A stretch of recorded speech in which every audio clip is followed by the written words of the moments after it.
Turn on your radio in the car. Where do you think the signal's coming from?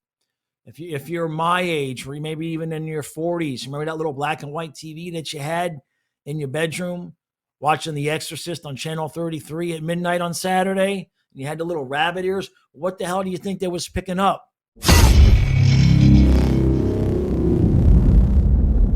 All right, so today I'm going to play for you a very short video. It's from Sarah Dawn Moore. Came up in my feed yesterday, and we'll get into it. I know some of you have some feelings about her. I'm going to play the video. We'll get into, there's like basically 3 lessons I think that we can all learn from this. The number one way I see men sabotage their love life is not being able to tell the difference between chemistry and true compatibility. Chemistry happens when there are 2 potentially unhealed people that come together, and both of your traumas are vibrating at a frequency that is very frenetic. But if you're so used to always feeling dysregulated, you're gonna attract somebody who's at the same frequency up here with you. True compatibility is happening at the nervous system level. It is peaceful, it is calm, it is not based in fantasy, it is not based in endorphins and adrenaline. So if you want help knowing the difference, comment Men Matter.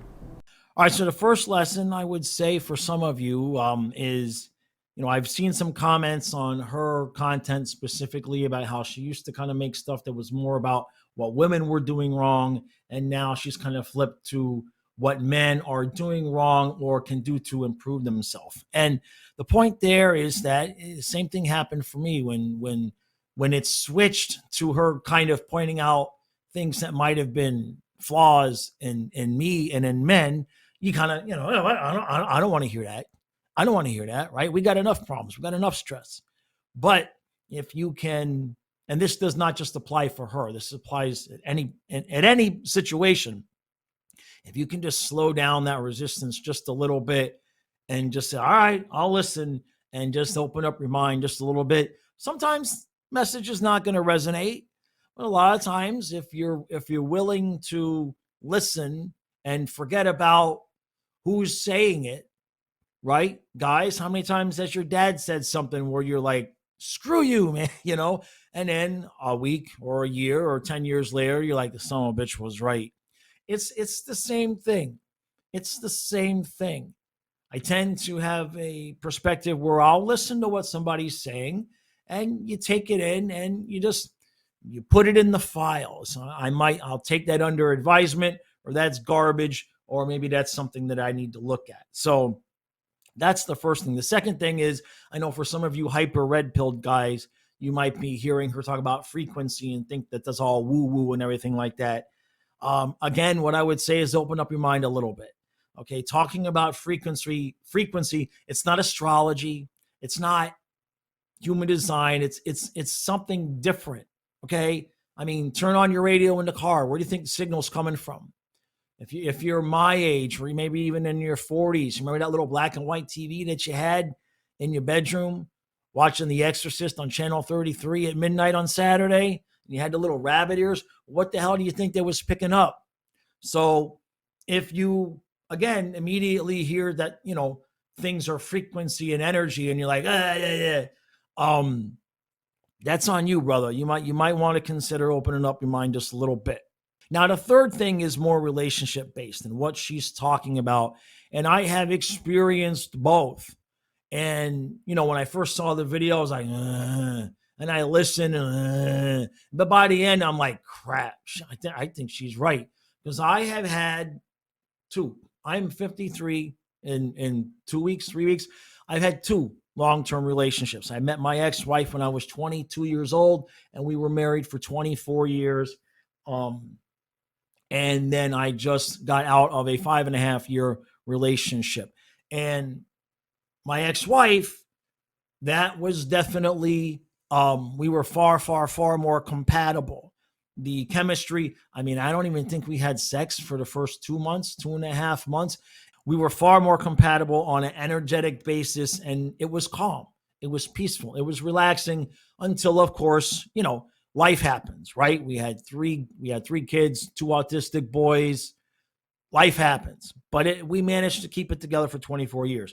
Second relationship was definitely a guarantee of a situation where our frequencies were matching traumas. I was in the middle of a divorce. She was in the middle of a divorce. We were both kind of still reeling from everything that had happened in our life.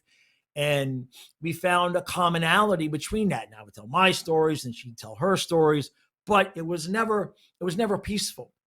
And here's what I'm going to give you as an example, not specific to my relationship, but if you're wondering, well, how can you really tell? What's an easy, simple way to tell? On one hand, you will be able to sit at night in a room at 7 o'clock after you've worked your day and just sit there with each other and maybe talk a little bit, have quiet time, that comfortable silence that comes when you're both just sitting there with a drink or whatever, and nobody has to say anything. That's when you know it's right. That's when you know it's peaceful. Now, in today's world, it's kind of easy to tell if the relationship is going to be peaceful or if that other person is not really at peace and comfort with your energy. It's real easy. At 7 o'clock at night, after a long day, when you sit down and you're sitting down together, if while you're in the middle of talking, they have to pick up their phone and check messages and hold on a second, if that's what you're getting, if they lack the ability to just sit there and be with you and they have to engage in other activities, they're not comfortable with you. They're not at peace with you. They're still vibrating at a frequency where your presence and your energy is not enough. It's not satisfying to them. And so the way to solve this issue, guys, is very, very simple. Don't do what I did.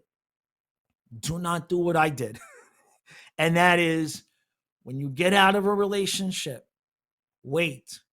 I know that beginning period is brutal because at that point you were still either addicted to trying to make her happy or, addicted to you. You've got a lot of unresolved things that you're not going to get closure on, like I talked about yesterday. But if you wait long enough, and here's how you know when you're ready. This is very easy. You don't even think about it. You break up, you go along with your life. When the day comes that somebody brings up her name and your immediate initial reaction is like, oh yeah, I forgot about her. When that genuinely happens, then you're ready. You are not ready as long as you're driving somewhere and like, that's where we had a date. You're not ready if you're still seeing stuff that reminds you of her and getting feelings about that. So however long it takes, whether it's a month, 6 months, a year, it's all going to depend. But when that moment comes where one of your friends says, well, at least, whatever her name was, at least Sally's not bothering you anymore. And you're like, oh man, I forgot all about that. When that natural moment hits you, then you're ready. And then you can avoid attracting somebody who's still dealing with their own trauma. And at that point, you will start to attract somebody that is healed just like you.